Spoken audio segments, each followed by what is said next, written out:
Paz do Senhor, igreja. Glória a Deus, muito obrigado pelo carinho. E é maravilhoso, né, pastor? Porque sempre parece... Cadê o presbítero Ezequiel? Sempre parece que é a primeira vez, né, que a gente vem aqui, né? Mas espero poder dar lugar ao Espírito Santo de uma forma um pouco parecida com que minha esposa deu lugar ao Espírito Santo. Inclusive, a mulher mais linda do mundo, né? Diga-se de passagem. Minha pregadora favorita, minha expositiva favorita. Glória a Deus, aleluia. Feliz é o homem que tem uma pregadora como esposa. De verdade, de verdade. E nessa saga de parece que é a primeira vez sempre, é muito engraçado porque... Alguém aqui já leu um livro chamado... Se eu errar o nome, mas vocês vão pegar. Em Meus Passos, o que faria Jesus? É assim, né? Em meus ou é seus passos? Alguém conhece? Em seus passos, o que faria... Obrigado, Doug. Em seus passos, o que faria Jesus? E é muito legal, porque isso faz a gente, de uma maneira mais prática, né? Querer questionar, né? Perguntar, tirar dúvida com Deus. Toda vez que tiver algum obstáculo, alguma tarefa na nossa vida, a gente pergunta, Jesus, o que o Senhor ia fazer agora? Se o Senhor estivesse aqui diante dessa situação. E é muito legal, porque quando a gente tem a oportunidade de estar ministrando, a gente pergunta, Jesus, como que foi a primeira vez que o Senhor pregou? Eu sei que desde criança o Senhor já estava... sei que desde criança o Senhor já estava ensinando no templo, mas quando... Cadê o Carlos? Carlos... Deixa eu ver, o Pedro está aqui, o Julian está ali, eles vão pegar a referência. Quando foi a primeira vez que Jesus encheu o ar de pulmão, né? Culto de manhã, gente, eu estava cantando aqui, nem percebemos, pastora Sara. Eu peguei, estava aqui, aleluiado, aí eu falei, igreja, encha o seu ar de pulmão. Ninguém percebeu, mas o irmão Carlos percebeu e me chamou a atenção. Ele falou, irmão, como é que faz isso? Aí eu falei, é milagre. Mas como que foi? Alguém aqui, gente, me ajuda aí. Vai ter 2 momentos bem interativos aqui nessa ministração. Alguém se lembra qual foi a primeira pregação de Jesus?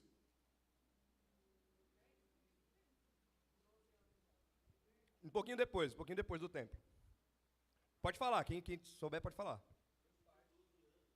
Quando tinha 12 anos, Lucas. Oi? Essa que eu queria pegar. Porque no tempo ele estava ensinando e tudo mais, só que a gente não sabe muito bem o tema da ministração dele, da aula que ele estava dando, né, da jornada lá. Mas chegou um momento que a gente descobre qual que é a primeira pregação de Jesus quando ele inicia o seu ministério. Né? Ele se batiza nas águas, obedece, e aí então ele vai lá começar a pregar. E é muito legal, porque ele começa o seu ministério de pregador, o maior pregador de todos, com o único assunto que ele falou sua vida toda. Eu já falei aqui alguma vez, não sei se vocês vão se lembrar, mas todo pregador, ele tem um assunto central que Deus usa ele para ministrar. Sempre a mesma coisa. Esse pregador, ele vai vir falar sobre vários assuntos ao decorrer do que Deus chamou ele para falar. Mas no final das contas, na conclusão, ele vai puxar para um tema central que Deus chamou ele para pregar. Quer ver? Ó, segunda interação aqui, gente. Vocês conseguiram identificar qual que é o tema central, o nicho da pregação do pastor Daí, por exemplo? Já pararam para pensar? Que toda pregação, pastor Daí, a gente lá em casa, a gente fica anotando, gente, e a gente vai analisando a pregação. A gente anota e revisa a anotação. E a gente fica em casa discutindo. Eu lembro que durante a homilética, o Guto, né, lançou ali uma enquete tão da hora, tão divertida. Ele mandou no grupo ali dos alunos. Gente, vamos tentar descobrir qual é o tipo de pregação que foi esse culto. Será que essa pregação foi textual? Será que ela foi expositiva, temática? Isso é muito importante para que nós venhamos decorar o que está sendo ministrado. É muito importante para que nós venhamos não só ouvir, não só aprender, mas apreender a mensagem de Deus nos nossos corações, amém? Então, como eu vi que ficou silêncio, eu não vou abrir para perguntar mais não. Mas você já se perguntou qual que é o tema central da pregação do presbítero Ezequiel, do presbítero Caleb, das presbíteras, dos pastores e pastoras? Já se perguntou isso alguma vez? Você já tinha reparado que é sempre meio que o mesmo assunto, ele sempre recai no mesmo assunto? Jesus, nosso exemplo aqui, ele está falando sobre vários assuntos em toda a sua vida, mas ele sempre acabava falando sobre o assunto da vida dele. O motivo dele ter vindo e se vestido de carne e habitado em nosso meio? O reino de Deus. Por isso, Lucas, que na sua primeira pregação, Jesus, depois de se batizar, ele pega, enche o seu pulmão de ar e começa a falar: arrependei-vos, porque é chegado o reino de Deus. E com base nesse texto, e alguns versículos mais adiante, eu gostaria de compartilhar com você e te convidar nessa jornada essa noite. Se você está com um caderno de anotação, prepara ele agora. Se você ainda não preparou seu coração, prepara ele agora, porque a gente vai descobrir por que Jesus é chamado Rei dos Reis. Amém? Você está pronto? Então abre comigo lá em Mateus, no capítulo 4, que nós vamos ler o versículo 17. Lá está narrado exatamente isso que eu acabei de descrever, que é a fala de Jesus Cristo.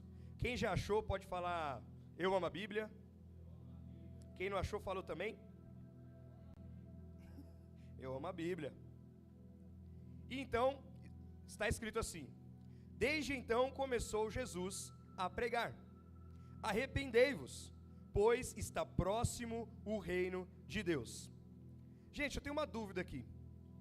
Jesus, ele sempre falou, nós entendemos aqui, e se você for ler as parábolas, as próximas pregações de Jesus Cristo, ele ainda está falando do reino de Deus, e ele continua falando sobre isso.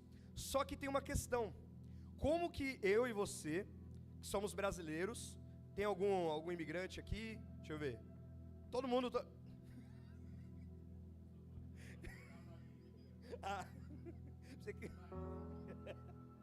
Gente, todos nós somos brasileiros. Eu acho que aqui não deve ter ninguém que viveu na ditadura militar, por exemplo. Ou seja, nós não sabemos nem o que foi a ditadura militar, o que dirá quando o Brasil não era uma república. Nós só conhecemos um sistema de governo que é uma república, que é um presidente, que tem os poderes. Nós só conhecemos isso. Alguém aqui conhece como que é viver em uma nação que é uma monarquia, por exemplo? Que tem um rei? Alguém aqui conhece? Já viveu de alguma forma? Então como é que faz para a gente entender o reino de Deus? Se nós não sabemos nem o que é um reino.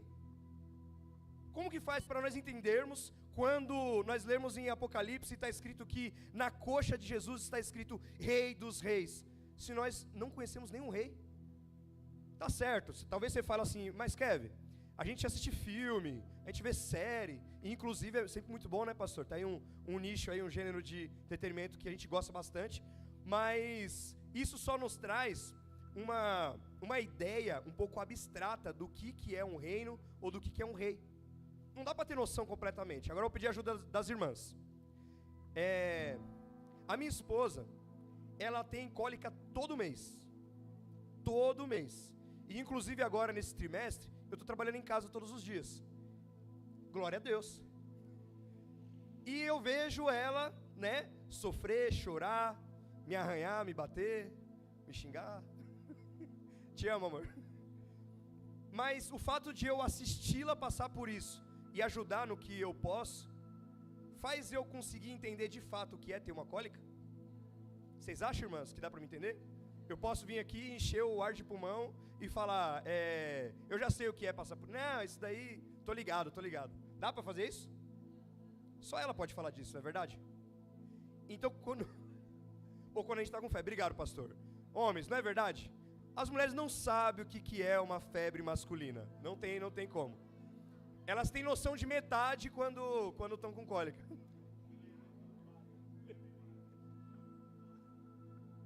Gente, Jesus, quando ele fala: arrependei-vos, é chegado o reino de Deus.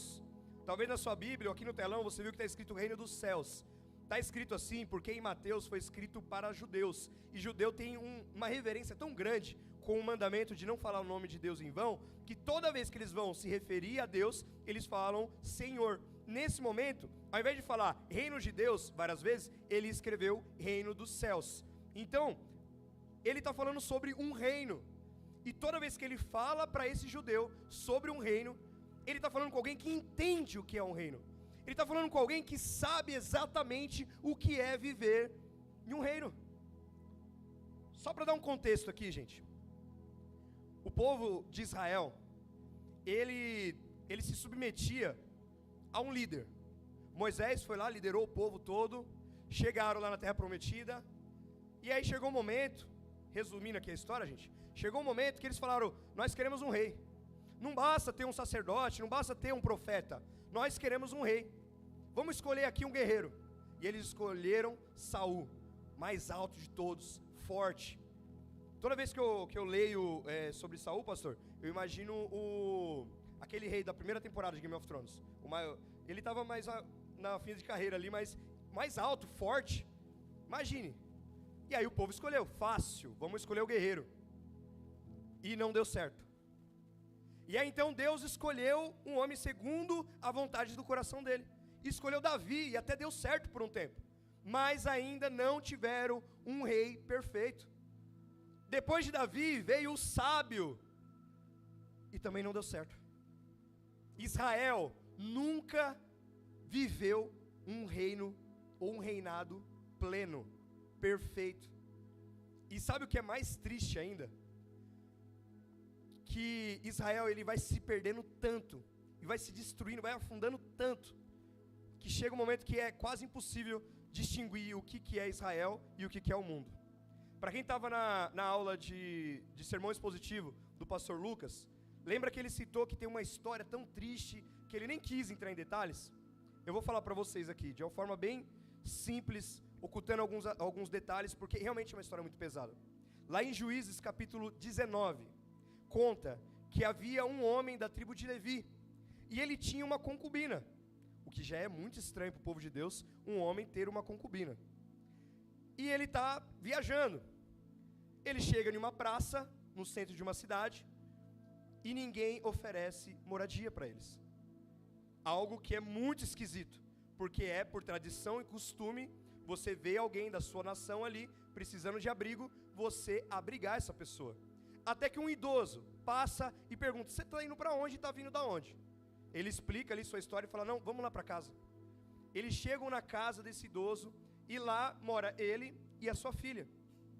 Chega um momento em que eles estão perto de dormir, e a porta é esbofeteada.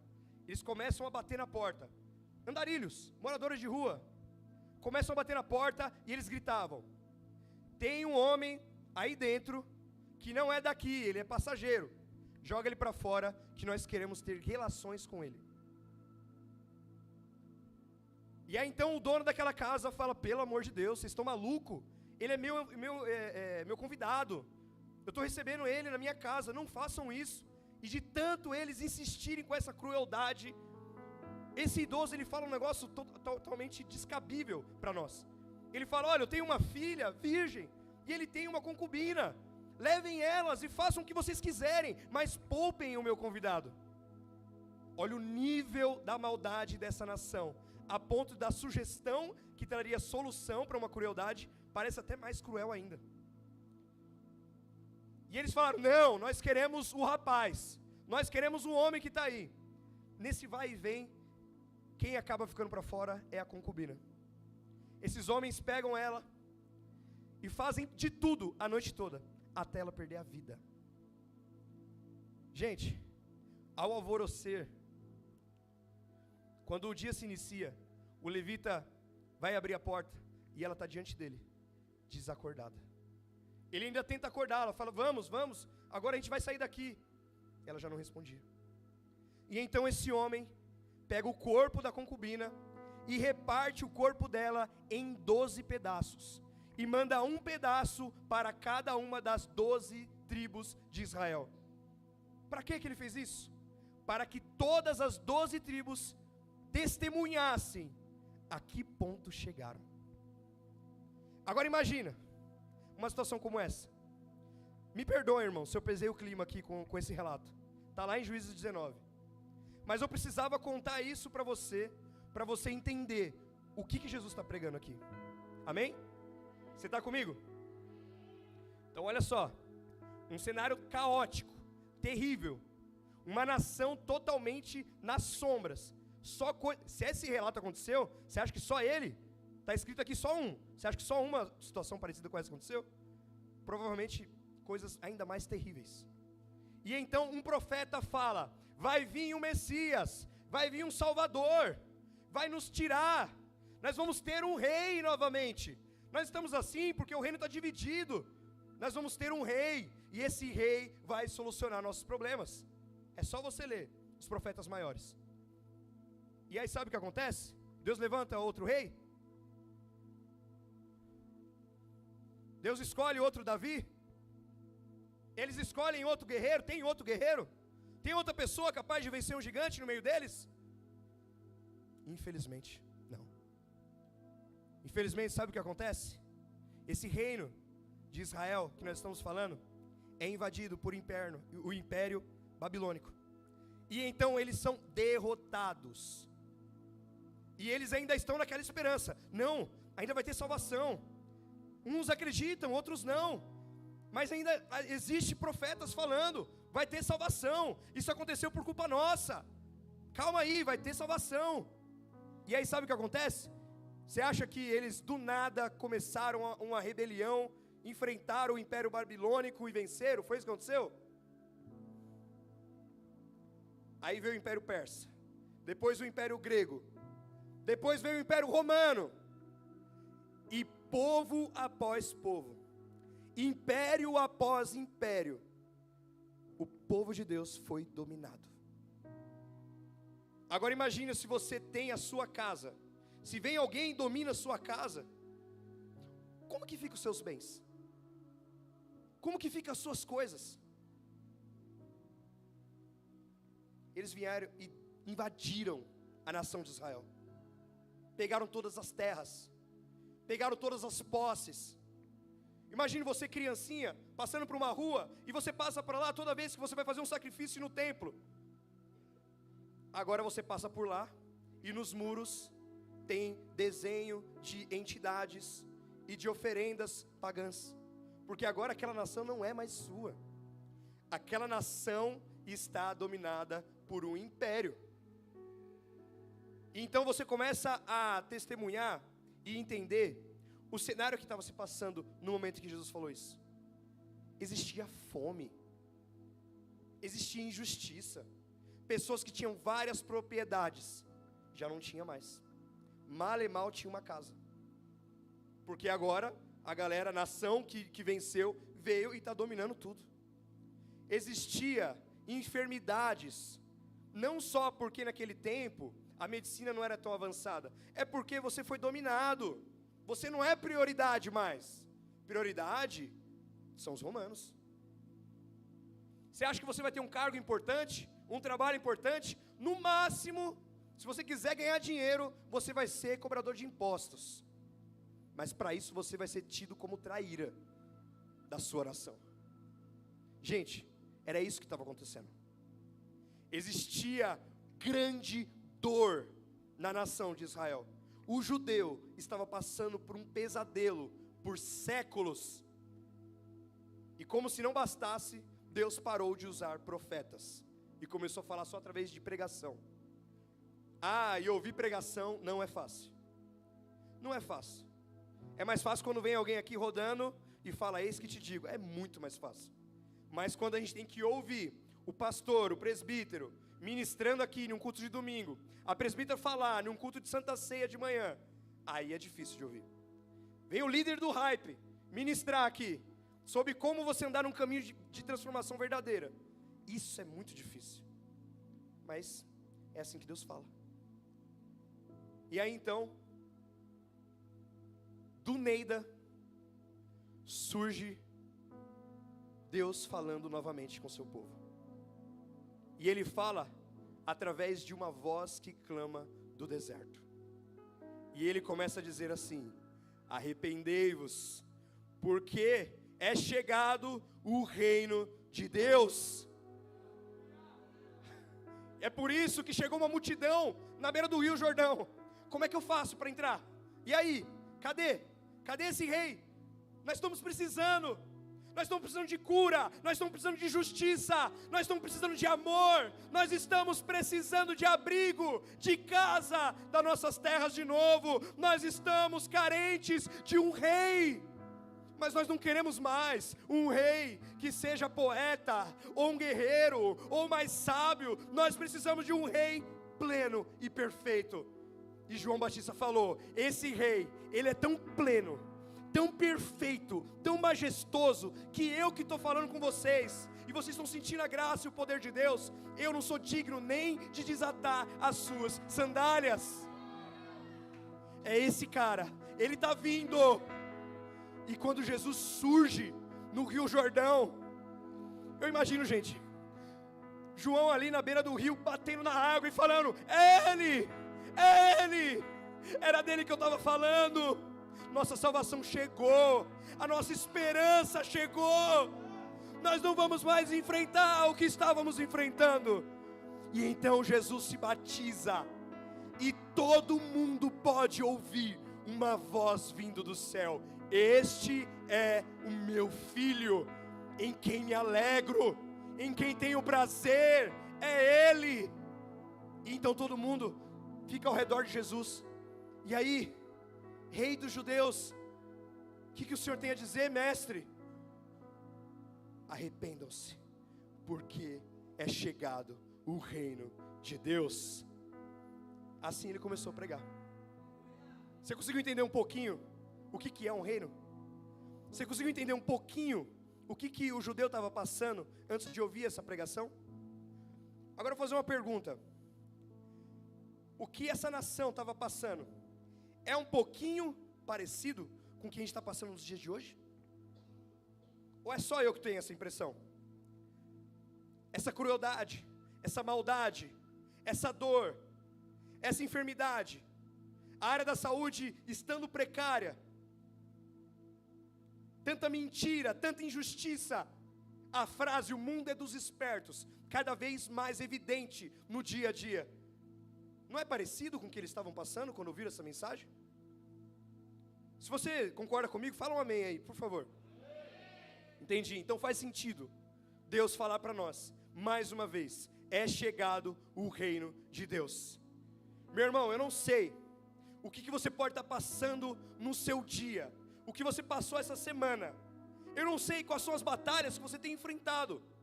Afinal, nós não estamos mais debaixo de um jugo do Império Romano, nem mesmo se ele ainda estivesse em vigor. Nós somos brasileiros, nós estamos aqui no nosso país. Então que império é esse que tem trazido tanta dor para nossas vidas? Este é o ataque do império das trevas. É isso que está acontecendo, meu irmão. Essa é a batalha que nós temos enfrentado. O império das trevas tentando dizer para você, esse não é o seu lugar, tá? Tentando dominar a minha e a sua vida, tentando dominar a minha e a sua família, tentando determinar qual é o padrão dele, qual que é a lei dele, qual que é a lei do império das trevas. Mas irmão, escuta, eu vou falar mais uma vez, talvez eu repita tantas vezes quanto Jesus repetiu. É chegado o reino de Deus. A gente não precisa mais viver debaixo do império das trevas. As leis do império das trevas não têm poder diante da igreja, porque é chegado o reino de Deus. Aleluia. Bom, esse é o contexto. E então, quando está todo mundo reunido diante de Jesus, para aprender um pouco mais sobre esse reino tão maravilhoso, tão bom, Jesus apresenta o seu manifesto real. Ele começa a explicar. Você quer saber como é que é o meu reino? Você quer entender? Abre comigo o capítulo seguinte, capítulo 5 do Evangelho de Lucas. O sermão mais famoso que tem nos Evangelhos. Gente, não vi quem trouxe a água, mas muito obrigado, viu? Obrigado.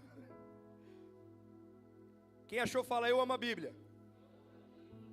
Amém, glória a Deus. Antes da gente ler, deixa eu dar uma quebrada aqui no clima. Na nossa house, quem são nossos trainers são os presbíteros Everton e a Bianca. E a gente tem um costume de tirar uma selfie durante o culto e colocar assim, hashtag foto no culto. Né? Os pastores também fazem, inclusive eu acho que as fotos mais fofas é de vocês, de verdade. Então eu gostaria de te desafiar a fazer algo um pouco parecido agora. Saca o celular aí. Se você não está com o celular, procura quem está na sua fileira. E essa foto eu vou pedir para você postar no Instagram. E coloca assim a hashtag, faço parte do reino de Deus, amém? Não esquece de marcar a Igreja Família, porque se o pessoal da mídia quiser repostar, vai ficar uma sequência muito bonitinha. Então, aproveite esse momento agora, começa a profetizar e evangelizar através da sua rede social. Comece a falar assim, é chegado o reino de Deus através da sua rede social. Hoje eu vi algo tão interessante. Eu vi um rapaz nos stories dele, falando assim, que a gente vai ter muitas surpresas quando chegar lá no céu. E uma das surpresas vai ser quando você chegar lá, e alguém estiver lá no céu e falar assim, eu cheguei aqui porque eu vi o seu story. Posta essa foto com esse coração e com essa fé. Eu estou postando essa foto aqui, para que essa foto alcance alguém que está necessitado do reino de Deus, amém? Amém, então vou esperar os celulares abaixarem, para a gente fazer a leitura.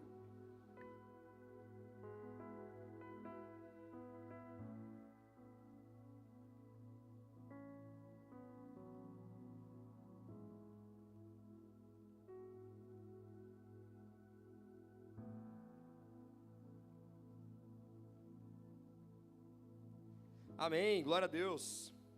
Gente, vamos fazer essa leitura um pouquinho pausada, tá? Olha só, capítulo 5, versículo 1 diz assim: Vendo Jesus as multidões, subiu ao monte e assentou-se. Aproximaram-se dele os discípulos, seus discípulos, e ele começou a ensiná-los, dizendo, versículo 3: Bem-aventurados são os pobres de espírito, pois deles é o reino dos céus. Esse pobre de espírito aqui não é pobre financeiro, você sabe, né? Esse pobre de espírito é aquela pessoa que não é cheia de si. Ele entende que por ela mesma ela não consegue. É uma pessoa que está totalmente na dependência de Deus. E é muito legal porque Jesus ele fala de uma forma que parece até um pouco incoerente. Bem-aventurado, vamos trocar aqui só para a gente ter um entendimento um pouquinho melhor. Bem-aventurado seria como muito feliz, né, pastor? Muito feliz é aquele, e aí ele vai seguindo. Talvez muito abençoado, mais do que rico. Talvez a gente poderia traduzir dessa forma, mas vamos usar o muito feliz. Muito feliz são os pobres de espírito. Esquisito, né? Quem é pobre de espírito é muito feliz nesse reino. Mas por que quem é pobre de espírito depende totalmente de Deus? Por que ele é muito feliz? Porque dele é o reino de Deus. Ele já começa trazendo aqui, ó, a ponte para você acessar esse reino. É você ser pobre de espírito. Olha só, no versículo 4. Bem-aventurados os que choram, muito felizes são os que choram.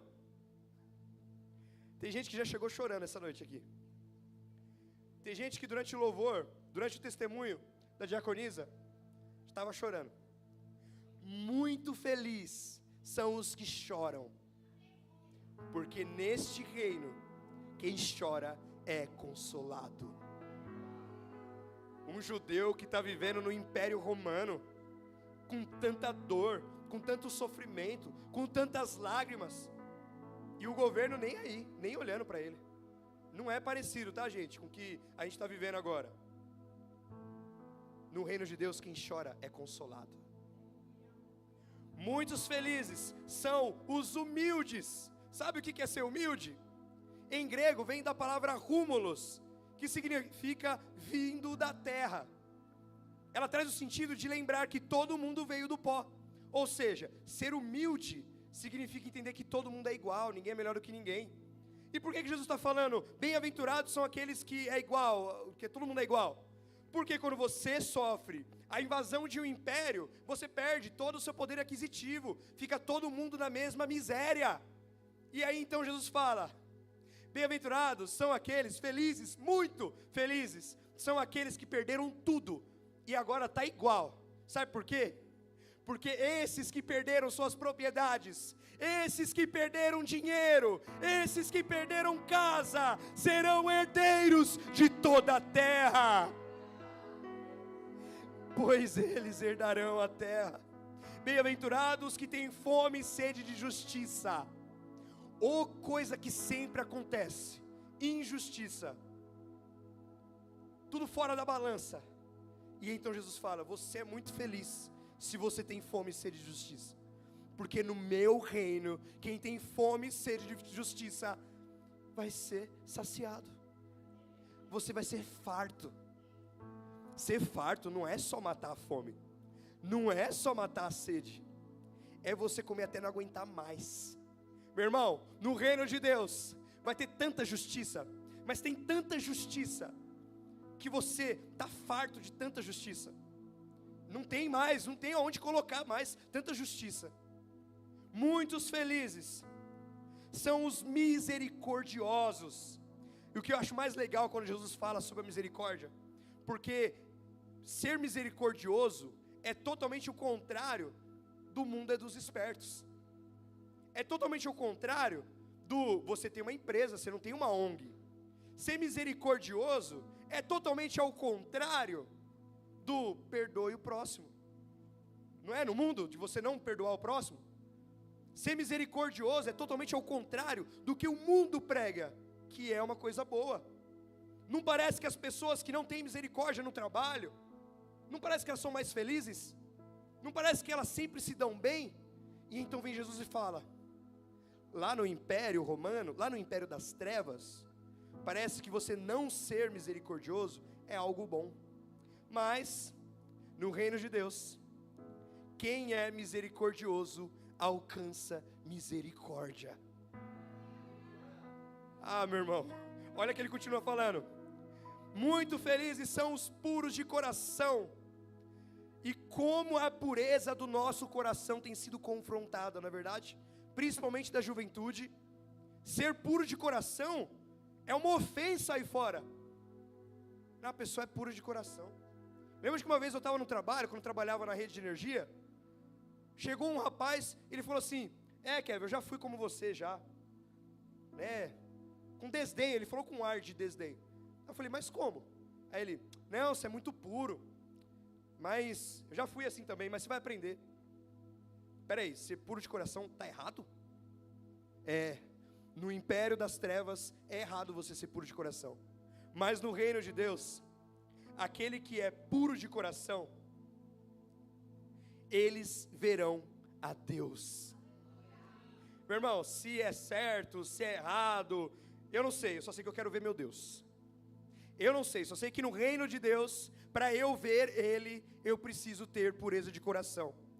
Muito felizes são os pacificadores, pois eles serão chamados filhos de Deus. Imagine como é que estava o coração desse judeu aqui. Quem fez jornada sabe que existiam vários partidos políticos dentro dos judeus. E vários eram partidos militares, rebeldes. Eles queriam uma rebelião. Inclusive Judas Iscariotes, ele fazia parte de um desses partidos. Ele queria guerra, ele queria tomar o reino dele de novo, pela força. Eles queriam isso, eles defendiam essa ideia. Eles queriam um rei entrando com um cavalo branco, não com um jumentinho. Eles queriam um rei com exércitos e poderes, não com ensinamentos.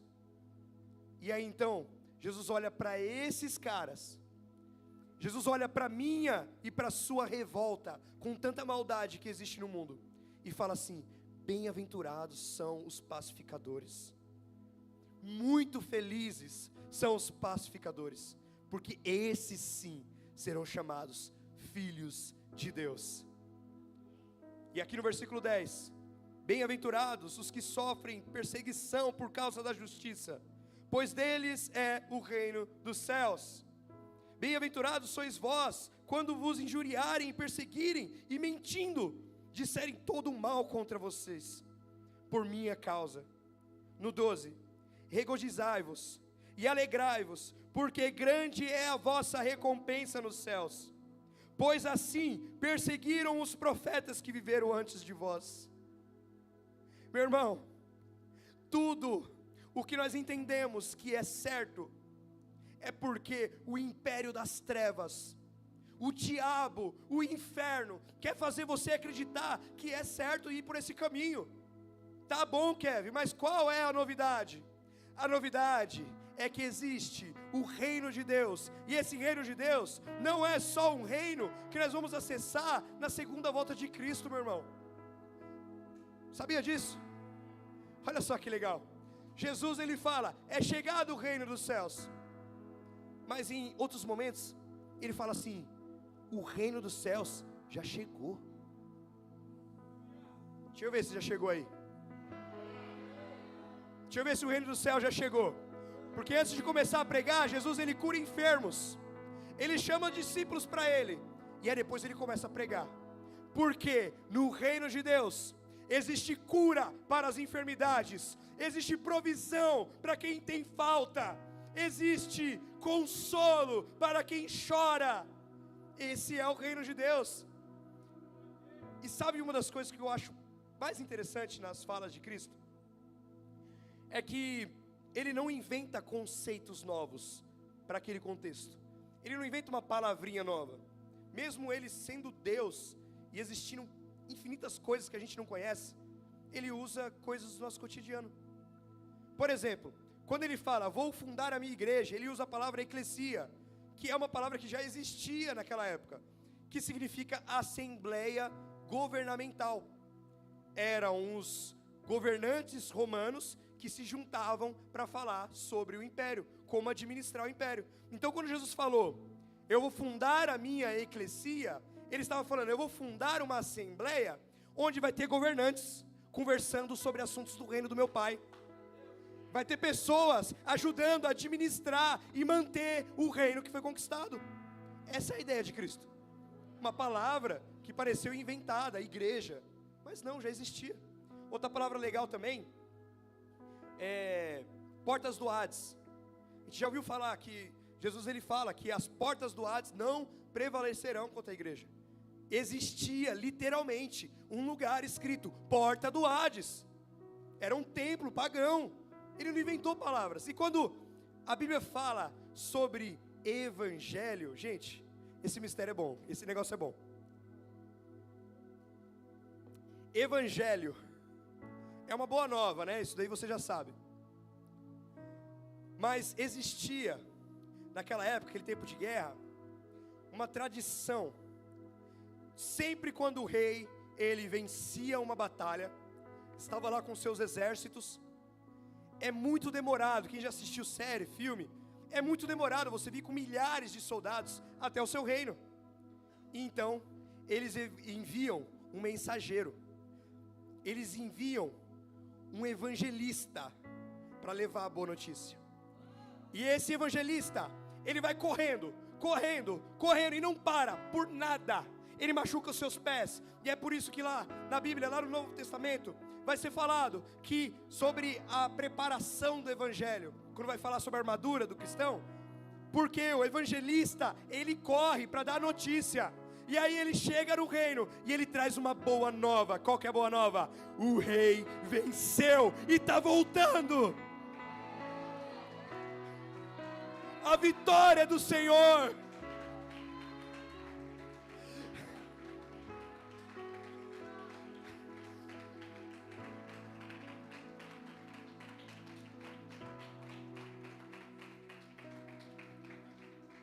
E é muito legal, porque em Apocalipse a gente lê que vai acontecer uma batalha, uma guerra. E aí é por isso que eu te falo, que esse reino de Deus, ele não só vai chegar, como ele já chegou. Porque Jesus, como rei e sacerdote, ele não só é o rei que vence a batalha, vem com olhos de fogo, vem num cavalo branco, e ele vem com escrito na coxa dele, que ele é rei dos reis, senhor dos senhores. Ele enfrenta toda a maldade do mundo, com uma espada que sai da sua boca, e ele vence a batalha contra o mal. E quem que é esse evangelista que dá a notícia? Ele mesmo se vestiu de homem, nasceu de uma mulher, para vir trazer a boa nova. O rei venceu e está voltando. Ele está voltando. Ele está chegando. Mas, para você que já entendeu isso, o reino já chegou. Porque o que ele nos mostra é que o passaporte para você acessar esse reino, como que faz para você, qual que é o RG desse reino? É a primeira palavra dele: arrependam-se, pois é chegado o reino dos céus. Sabe o que esse evangelista está falando quando ele fala, se arrepende aí, porque o rei já venceu? É porque aquele povo está vivendo sobre uma lei do império que o dominou. E então ele fala, se arrepende, abandona essas leis, porque o rei que venceu tem uma lei diferente. Então você já pode viver essa lei agora. Você pode viver a lei dele agora. E a lei dele não é o mundo é dos espertos. A lei dele é o mundo é dos humildes, porque eles herdarão a terra. A lei dele não é castigo. A lei dele não é guerra. A lei dele é amor. A lei dele é ame o próximo como a si mesmo, e assim saberão que vocês são meus discípulos. Meu irmão, essa palavra veio para mim e para você essa noite, para dizer que se você precisa de cura na sua vida, não acontece só com um ou com dois aqui, acontece com aqueles que acessam o reino de Deus. Essa palavra vem para mim e para você, para dizer que se você tem passado por algum aperto financeiro, não é só uma pessoa que vai comprar uma casa, não é só uma pessoa que vai comprar um apartamento, é todo aquele que se sujeitar, se arrepender e viver no reino de Deus, porque o reino de Deus já chegou, o reino de Deus já chegou, chegou na minha, chegou na sua vida, e nós vamos levar esse reino de São Miguel para o mundo. E eu gostaria de saber se tem evangelista aqui essa noite.